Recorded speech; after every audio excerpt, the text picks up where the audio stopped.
Well, good morning, everybody, and welcome to the XR Sales and Marketing Director Incubator, our first crossover session. My name is Mike Dixon. I lead the sales and marketing practice for AXR Recruitment and Search, and today's guest is Michael Rowe, Sales Director for Sellies. Good morning, Michael. Good morning, Mike, and good morning to your listeners. It's great to be with you all today. Thanks. So some of you are wondering, what do you mean by crossover session? Well, we'll bring that to life through the conversation, but just to give us some context, Michael's led some sizable sales and marketing functions in his career. After a successful, mostly marketing career in companies such as Lion, Diageo, GSK, in Australia, the UK, and the US, he returned to Australia to lead J&J's marketing function before then swapping and leading the sales function in J&J, and then transitioning categories completely into Sellies, part of the DuluxGroup. So as you can see, he is a unique individual, both a marketing director and a sales director. Now, guys, so people haven't been on the call before. The live session, you're muted, but we would love to hear your thoughts. There's a chat facility there. Jump on, ask questions as we go, and we'll try and incorporate those into the session. So let's get into it. But offline, Michael, we're just talking about the vagaries of COVID and how different countries were coping. Now, obviously in Sydney, as in some other parts of Australia, we're in lockdown just now. But you know, when we're not, and over the last year and a half, have you managed to get anywhere else? Did you get to places in Australia you might not have been before? I love exploring Australia. Those that know me well, I've got a four-wheel drive, and the family and I have bounced around the Kimberleys for 3 weeks and other places. Interestingly, my son and I had planned to hit the Northern Territory last year for 3 weeks, and the borders closed. So sadly, we didn't do that. But yeah, in and around that, got up to far north Queensland, got my daughter settled into a new university at the start of the year. We love getting out in and around New South Wales. Jindabyne's a favourite, both summer and the winter skiing. So yeah, not to plan, but not totally in isolation.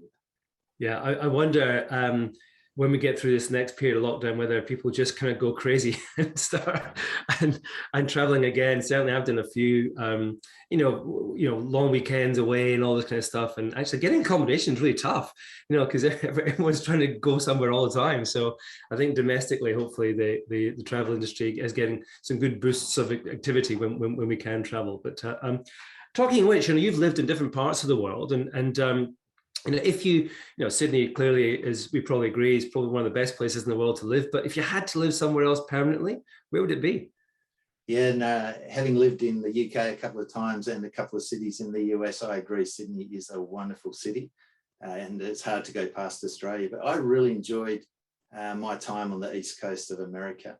I ended up in a place called Mendham, New Jersey. We're about 40 miles out of New York City. So sort of half an hour, 40 minutes on a train, and you could be right in the middle of it. But where I was living, it was like a semi-rural environment, a village pub, plenty of trees. I literally would have deer on my front lawn, and in the winter, you'd see the bear tracks between the houses. So best of both worlds, and it was great living. The people there are used to international folk coming in and out. We really enjoyed our time in the States, and that was a great place to be. Yeah, awesome, fantastic. Well, let's get into your career journey. Lots to talk about.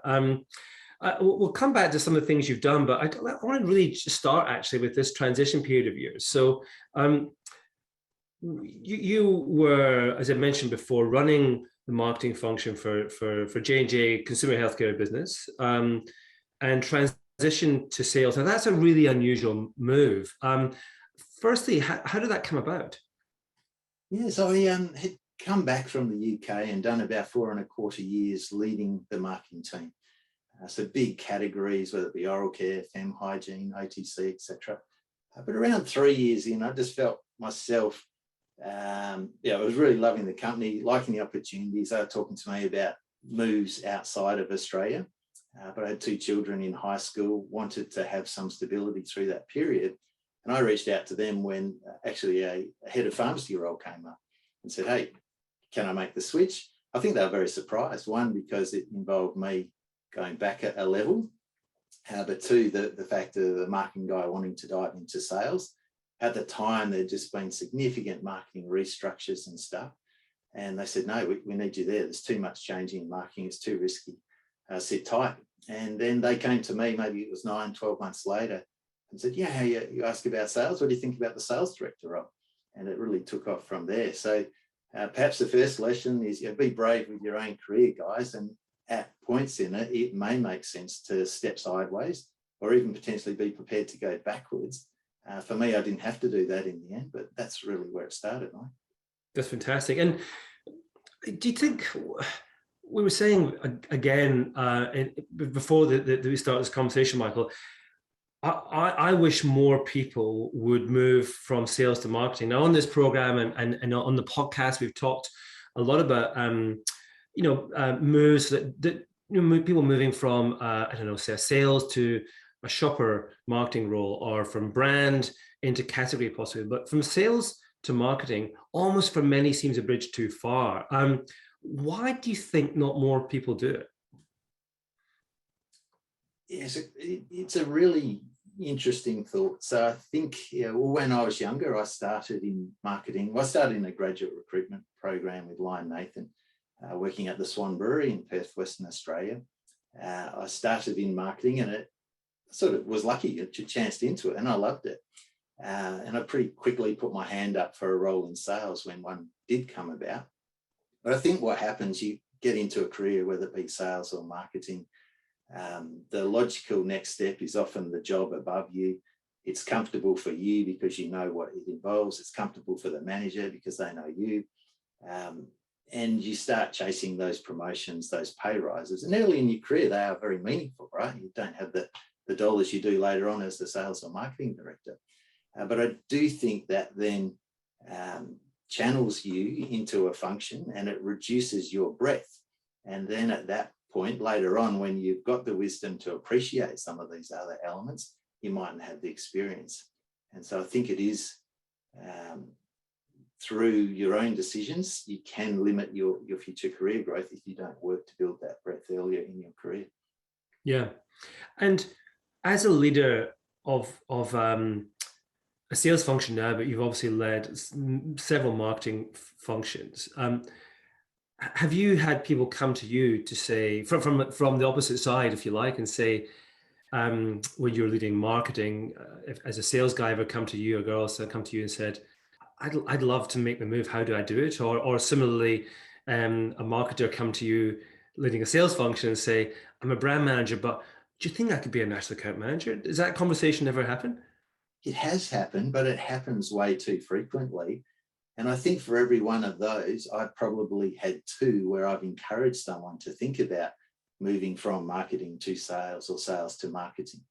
And I think the move I had at J&J really opened a number of people's eyes, and that triggered a whole lot more cross-functional moves through the business. And it was a very interesting, and I think a really productive time for career growth within the business. We had guys stepping from brand management into account management. It was very different. They were scratching their head. We had people moving more typically from our category team into the brand teams as well. But they talk about it within the team. And I think it was all different to what they had thought, but it was all a great learning experience. And that was discussed and shared across the business, and it facilitated more of it. Yeah. I hope more people going forward do that. I think what we're trying to do in this program is encourage people to have the conversation. I think what you're saying as a leader, a senior leader, if someone left field in another function comes to you to say, hey, what do you think? Is this possible? Then you're saying absolutely have the conversation. It is possible. I would really encourage people to have the conversation. And as I think back through my career, I got some sales experience very early on. And then to be honest, I was chasing the promotions like most other marketeers, and really keen to get to senior brand manager, marketing manager, and up the tree. And if I did one thing different, and I loved all my moves and all of that sort of stuff, but I wished I'd paused and gone into national account management. Maybe been a account director in the US while I was over there being a marketing director, and done a little bit more zigzagging through my career. Might have taken me a few more years to get to a marketing or sales director position, but I would have had a lot more breadth to bring to that, and would have had a lot more, or could have had more runway. I've been very fortunate with J&J to be able to make that move later on. Some companies do it, but it is a bit higher risk and a bit more unusual. So I haven't lost anything for not doing it, but my advice to others would be embrace those cross-functional career moves through your career. Look at one of the best finance directors I've worked with. He went out and sold fem hygiene for a couple of years with J&J earlier on, and it made him totally different around the boardroom table. A really unique input as a finance director, and one I've never seen from anyone else. Fantastic. Love that, those kind of examples. Looking back at your career there, Michael, and reflecting on all the kind of moves that you've made, and we talked a bit about the transition from marketing to sales there, but what was if you could kind of contrast your toughest and easier career decisions, where would you go to? What was a kind of real tough one? What was a real kind of obvious easy one? Well, this is a strange answer, but it was actually the same decision I had to make. It was probably the toughest and the easiest, but for different reasons. So I've moved 7 times with corporates, from Lyme, Perth to Sydney, and moved to London and back with Diageo, to Pittsburgh, to New Jersey, to London with GSK. And each time those great moves have come about, from a professional point of view, it's just been very exciting. You can see the growth, you can see the opportunity, you can feel the stretch, and not just perhaps a change in role or change in culture. You've got whole different markets, different customers. And so they've been really easy to take. But as I've grown through my career, I've also grown as an individual. I've become married, I've had children, and some of those moves and others which I weren't able to take has equally made those decisions very tough, Mike. And I've had to think about the impact on my wife, my children. At times I've been offered really exciting roles and would love to have done them. But at the same point in time, I'm thinking, gosh, my kids have already been at 5 schools. At some point, I need to settle down so they can get through high school and get some good grades. And so at times I've compromised some of my personal career decisions for what I thought was the better family decision. And very proud. My oldest daughter completed high school last year. She's off studying the degree that she wanted, medicine up at James Cook Uni. So I think some of these decisions have paid out, but they've paid out in different ways. Yeah. Excuse me. I'm interested in some of those moves that you've spent different phases of your career overseas. You talked about, obviously, that has an impact on your family life. Now, a lot of people will be sitting here listening to the podcast or listening to on the live call thinking, I'm ready for an overseas move. This is the time for me to do that. But I can't do it because of obviously the times we're living in. And when we get through COVID and there's more international movement in 2-3 years' time, whatever that could be, that individual might not be ready. Life might have moved on to a different phase. Will that negatively impact their career? Well, I'm not 100% on the current COVID situation, but I am aware people are still moving in and out of Australia. And I've seen some of my own network take roles in London over the last year, and aware of other people in my extended network who've moved out, companies like Reckitt's, Aldi, etc. And so I think when people are faced with these international opportunities, there's a degree of nervousness and there's a degree of personal sacrifice. You will get tremendous learning, great opportunity. You've got to say goodbye or put your local relationships on pause. Could be with a sporting club, family, etc. And you do miss out a bit locally. And I think I would just encourage people to go for it. There's never a perfect time. There's always something that could hold you here or wherever you're based, Melbourne, Brisbane, etc. If you get the opportunity, chase it. And even with COVID, you can still move around. We were just talking about life in London, where we've both got family and they're working, they're living, having a great time. So I really encourage people to do it. Every time I made one of those moves, I grew incredibly, both professionally and personally. At a professional level, particularly if you're going to one of these big developed Western markets, you get into some very big teams with deep specialties. You learn a lot from those digital experts, those media experts, those senior category people. You learn so much personally as well. You put yourself in different cultures, different environments. One of the roles I had was in London, leading a global team on Lucozade, flying in and out of markets like Nigeria, China, etc., and just seeing how these different cultures work. and facing tremendously different business challenges. In Nigeria, it was all around electricity. The power would go off for a few hours a day. We had to buy bottles through some local legislation from a local bottle manufacturer, and they just couldn't keep up. And what we ended up doing was building them a plant inside our own plant, plugging them into the GSK generators. And we just cut a hole in the wall where their bottles would come into our liquor safe factory. It was fixed. I was going to ask about the differences sometimes of working in global roles like that compared to local roles. That's a pretty good example. You're faced with a whole different set of challenges. The sounds of it, that's an incredible example. Really different. When I'm not sure what it's like today, but when we were flying, when I go to Nigeria, there would be armed guards pick you up from the airport, guys with machine guns in front of you and a separate car behind you. You literally were locked in at night. You couldn't go anywhere. And that was the sort of personal security stuff. Then you go to other countries and you're out and you're seeing things, but they're all great learnings and really good experiences. How do you go about assessing an opportunity in your career? You've made some really interesting moves, and some of those have gone from one company to another company. Some of which you had great moves within businesses. How do you go about assessing an option, and does that differ if it's an internal move or an external move? Yeah, I think there's all the expected stuff about looking at the role and what you can do and what you're going to learn and bring to it. But the bigger piece of advice that I would offer, and a guy called Phil Crenigan gave this to me when I was working at Guinness Australasia, and Phil would say something along the lines of, getting a job is a bit like catching a bus. You don't catch a bus for the bus, you catch a bus for the place it takes you to. And what he was really trying to say is, don't think about the job, think about the second and the third job behind it. And is this job taking you where you want to go? And so what I would suggest to the audience is, understand your strengths, your developments, have a clear idea of where you want to go in your career. And so when a job comes up, think about that. Is it going to be a constructive building block in that career, or is it going to be a side shoot that perhaps is a dead end? So in amongst all the obvious stuff, I'm really thinking about, is this leading me to the job that I ultimately want? And is it helping me grow and build on that? So we spoke about the move from marketing director to sales director.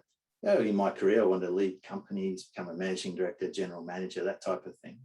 And that's why I was very keen to join sales. That's why I was prepared even to go backwards to do it, because I could see great learning and enormous professional growth. And it wasn't for that particular job, it was for ultimately where I wanted to end up. Yeah. I think that's really good advice. I often talk to candidates who are discussing, they're in a juxtaposition in their career. They talk to me about what they do next. And too often that conversation is narrow. It's on the job. And I don't use that bus analogy, but I might just steal that. I do like it, because it's the same thing, advice I give in a different way, which is, the job is just the window into the next business that you're within, and you're joining an organization. So think of the organization first and what you could do, not just in that role, but what's the next role and the next role after that, and what pathways, plural, might be opening up by doing that role. Now, if it's just a job in itself, then actually it's probably a narrow way to look at it, and you're not necessarily going to make a great decision there because you're not sure of what's next. But if that role is going to open up more pathways to you, then it's potentially worth looking at. So definitely similar advice that I give. Question in from the from the chat from Ben. Often cross-functional is talked about but easily dismissed. You mentioned cross-functional changes and people scratching their head. What would your key challenges, piece of advice be that you think a traditional sales background associate might not consider or be aware of when transitioning to marketing? Thank you, Ben, for the question. It's really interesting when you think about sales, you're definitely selling something. And when I think about marketing, you're really the customer. You're buying things. You have the cash and people will come to you. You're like at the center of a wheel, managing many different projects and many different functions to deliver those projects. So it is a big change, but one I think people can make. Ben, as I would think about it, the bigger difference for me is sales is very much in the here and now. And yes, we are thinking strategically and planning ahead for reviews that might be 6 or 12 months away, but there's a lot of day-to-day activity. For me, great marketing teams and great marketeers, apart from evaluating programs and looking at what's going on, are often working on something that will hit the market in 9 months' time. When you think about it, you've got to develop it, get it ready, get it through all your different agencies, media plans, and then build great partnerships with customers to execute it. And you can't do that stuff 3 or 4 weeks out. So I think it's a different working style. There's a lot more planning, organisation, and I think a lot more strategic thought and enrolling stakeholders because you are at the centre of this hub. You are calling the shots, and brands bring so much value to companies. Yeah, it's a really interesting move, and one I would encourage you to make. Just be prepared for some of those big differences. Yeah, yeah. Building on that, Michael, as a trained marketer, do you think you operate differently as a sales director compared to a traditional sales director? Well, it's an interesting thought. What is a traditional sales director? And I was listening to one of the podcasts recently, and they were talking about the traditional sales director is changing. And I think that's very true. When I started my career, they were probably a bit more loud, gregarious, the sort of people person would fill a room. And nowadays, I think customers are far more analytical, far more strategic, and they expect their senior salespeople that are calling on them to help them really deliver business growth. And so I think sales directors are changing. They are becoming more strategic. They are becoming much more longer term. And when I say becoming, so I'm talking on average, many of them today are massively strategic thinkers. And so I think the differences 20 or 30 years ago were probably more marked. And if you were looking at great marketing directors, great sales directors today, I think they would be much closer in many areas. Which brings us back to the point before that more people should make the move between the two, because there's more alignment of some of the core capabilities, taking aside the technical skills than ever before. Yeah. And I think that, so some of the differences is in marketing, you're working on these projects that are further away. In sales, you're really part of that day-to-day running of the business. And so you do get much more, you move from in marketing, I'd say, an awareness or an exposure. In sales, you're partnering with the supply chain. You're very aware of any challenges they might be having. You're working with customers. These retailers are looking at the weekly sales. They're in there at 6 o'clock on a Monday morning. They're taking apart what's just happened over the weekend. Everything is at a much faster cadence. And that is really important, particularly if you want to go on and not just become a chief marketing officer, but if you want to become a managing director, a CEO, those type of things. The sorts of skills, exposure, and the way you work in sales is very different. And it brings so much more to your own skill set as you look at those senior roles. Yeah, great. I'd love to get your take, Michael, on the working relationship between a sales director and a marketing director. Again, having this unique perspective, having been both, you know how each thinks, even though there's, as we're saying, more of an alignment there. But describe when it's working well. What does that relationship look like? Yeah, and I'm currently partnering with a guy called Paddy Bryans, who doesn't even know I'm doing the podcast, I don't think, this morning. But I'd say that is a really great relationship between a sales and marketing director as a pairing. We both understand what our role is in that business. We both respect our roles with that business. We do talk differently. We do raise different points, but we always come together because we appreciate, to win as a commercial team, we have to show up as a sales and marketing team. There's none of that cheap point scoring or looking over the fence and trying to sort of judge what the other team is doing. It's just positive, constructive conversation. Yeah, at times there's a different perspective, and a psychologist would talk about that performance arousal curve and how you do need a degree of tension to maximize performance, but it's about managing that and making sure it's not too much tension where it becomes destructive. So I think a great relationship would be all around the mutual understanding of the different roles and a respect of those different roles, but with the intent to come together to deliver a total commercial result. Yeah. And as somebody who's, been in his role, do you find yourself sometimes standing in his shoes thinking, I wouldn't do it that way? Yeah, that's a great, and I do feel for, I've had a few marketing directors since I made the change to sales, and I have been very conscious because I had a very deep 20 plus years in marketing. And so I have looked, and occasionally I think, oh, I probably could do this, or we could add a bit here.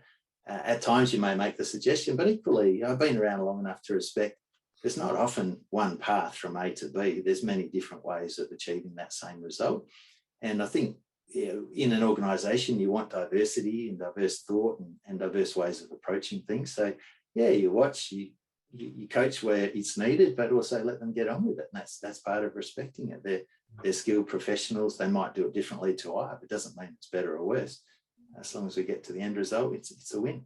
Yeah, and knowing what you know now, as now a fairly established sales director as well, when you look back at your career as a marketer, or you're looking at marketers now, what advice would you give in terms of whether it's a brand manager or a marketing manager or a marketing director about working with the sales function?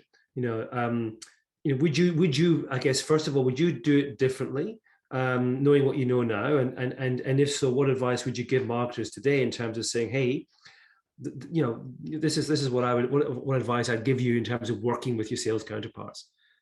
Yeah, there'd be many things that I would do the same, but definitely there'd be some differences. And I think as I reflect on my time running brands and marketing teams, you look at your brands like they're your baby, right? You get very passionate and protective of them. You see the world from that view out.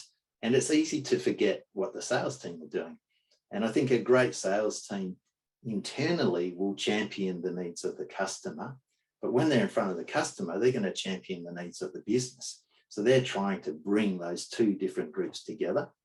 And one of the biggest things that I would advise marketeers to do is retailers have got so much going on. They're not really interested in trading brand A to brand B.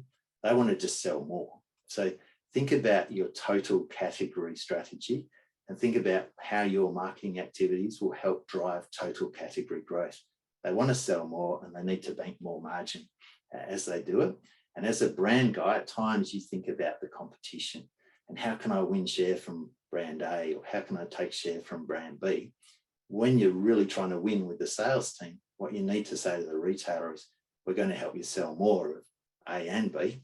And under that category position, once you've got the trust, you should be able to get your brand in an advantageous spot and win more of that category growth than the other guy can. Yeah. And in order to understand the category and from the customer perspective, what sort of relationship should a marketeer have with a customer? Yeah, and I think that the more a company can call on a customer, the better that would be. But the first and most important thing to think about in making any sort of sales call is it should be purposeful. The last thing, so diving back a little bit, when you think about a buyer or you think about a senior retailer, the average buyer at, say, Coles or Woolies is probably dealing with 100, 150 suppliers. Okay, if you're in one of those big dominant categories like bread or drinks, you wouldn't.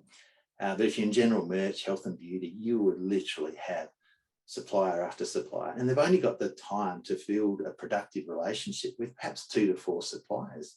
They're going to pick the guy, he or she with the biggest wallet, and then the other 2 or 3 relationships are going to be those that really help them deliver their KPIs, which is category growth, profitable margin growth. So as you build these relationships and work towards sales calls, think about their time. They don't have a lot of it.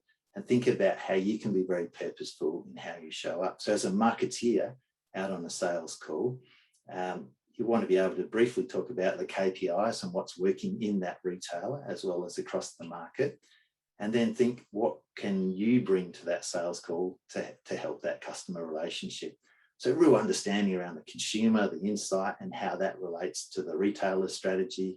Great understanding around the product or the NPD. They love hearing things from marketing because they see you as more independent. They look at the account guy and just think they're there to argue dollars and cents. So when great category or marketing people show up and talk about the products, the trends, the NPD pipeline, they get a real buzz out of that. And that does help the sales team go in later on and sell it. If you're coming from supply chain or somewhere else, again, have the purpose. I never go there just to meet someone and build a relationship because they don't have the time. You build the relationship by helping them do what they have to do. So talk about your supply metrics, the challenges or the opportunities you see. And no matter where you come from, try and end up with additional growth opportunities. This growth mindset is a key part. Retail is quick. They're always chasing more, as many of our companies are. So bring some of those incremental opportunities to every conversation. Right, right. So it's not just about, I should meet customers, that's good for me. If you've got to see from the customer's point of view that there has to be something in it for them, purposeful around their KPIs, around, as you say, category growth or margin growth. Yeah, and if you can do that, Mike, you'll be meeting with them every 6 months. Yeah, and that's really productive.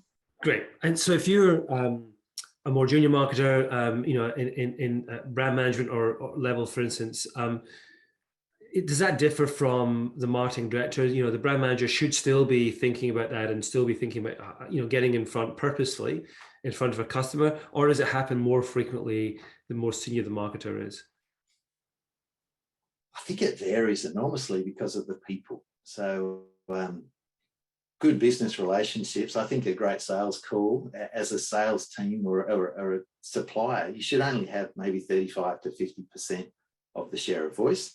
You want to be asking lots of questions, listening, engaging, pulling information from the retailer, what they like, what they don't like. And so I think sometimes some marketing teams can go out there and just talk but not listen. And so there's not that comfort in the sales team to take those people. But I think if you're willing, it doesn't matter what levels, if you're a brand manager, go with a national account manager when they're presenting the NPD. Let them set up the meeting and do that, but you present the product, tell them why it's different, why it's special. Give them some to try if you can, depending on what the product is.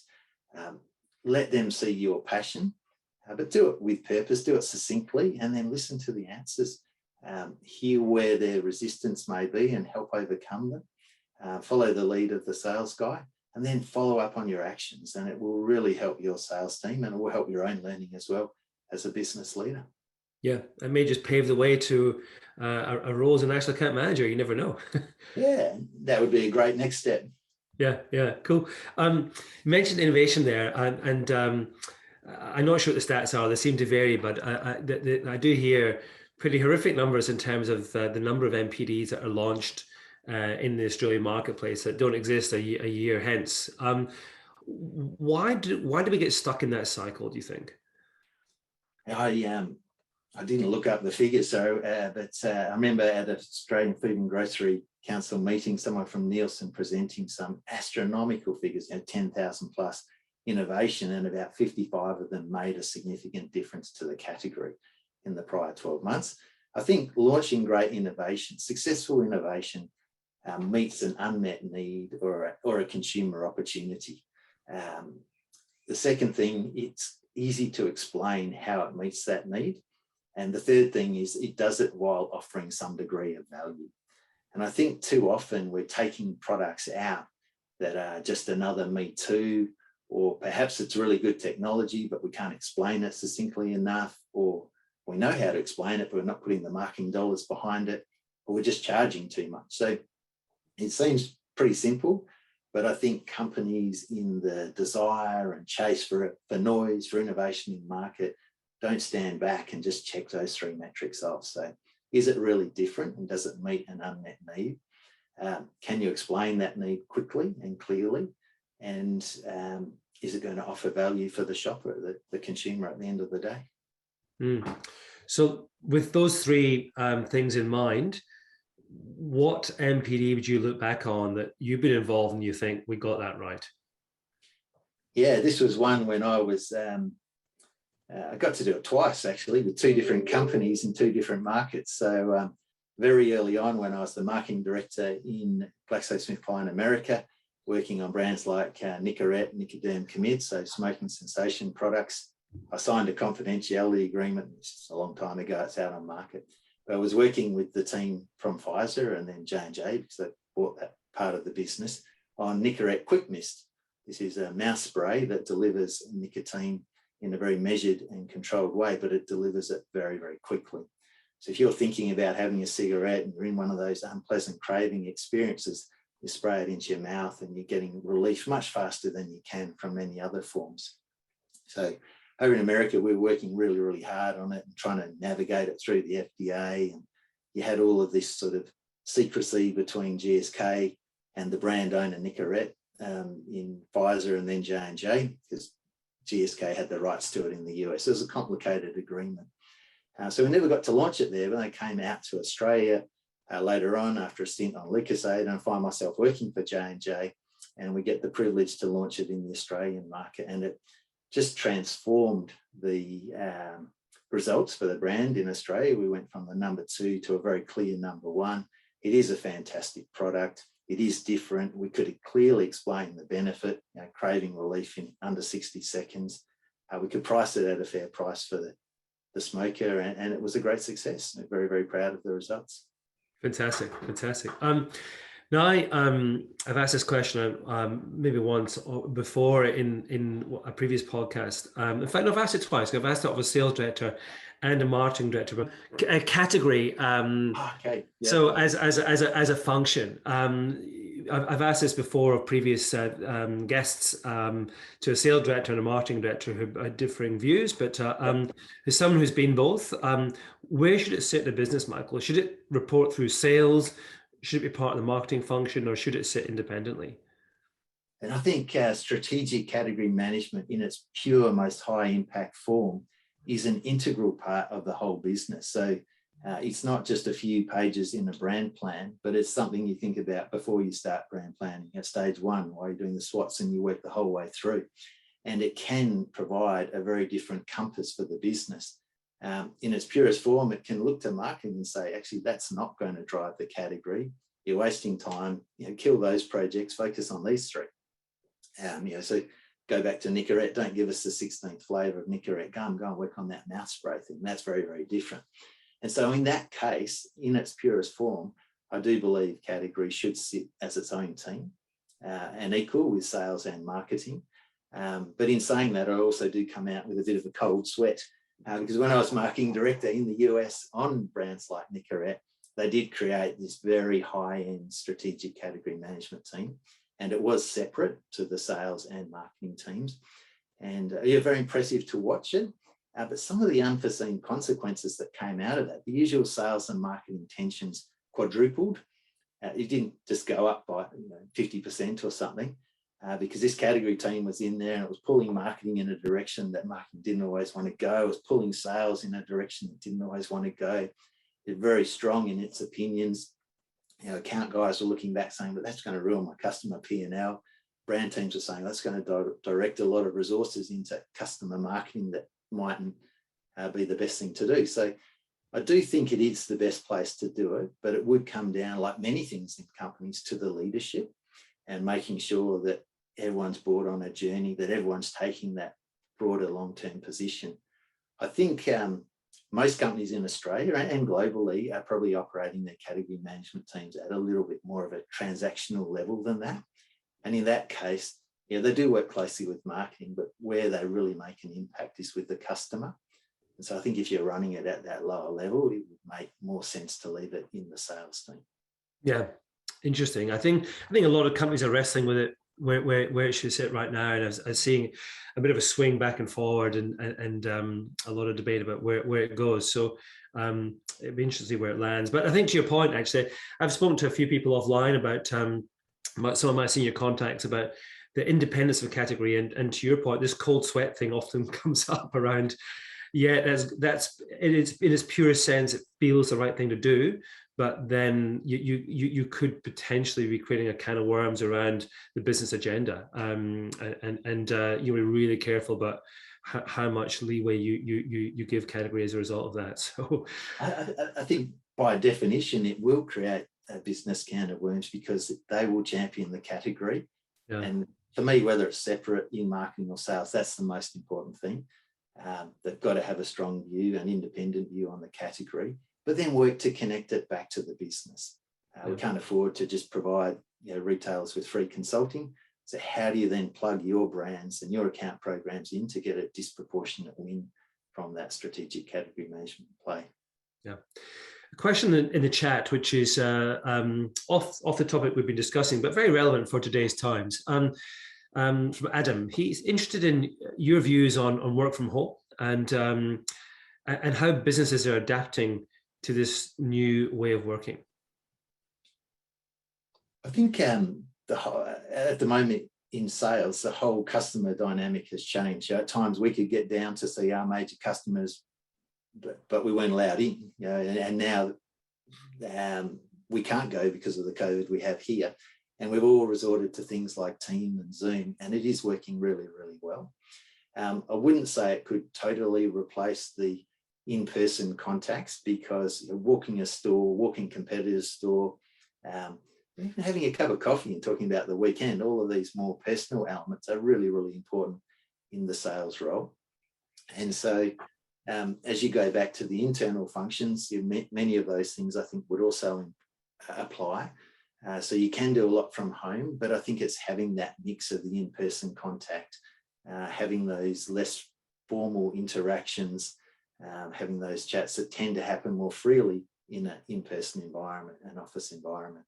You might be standing out the front of a meeting room having a chat. So for me, working from home, our business hasn't missed a beat. We've really ramped up our sales, we've ramped up our marketing activity. It's been a tremendous couple of years, and people have largely done it from their little studies, their home offices. And I think that will continue. But I would like to see the in-person contact come back. And so it's some sort of mix depending on the business and where people are traveling from. I think that would be a great balance.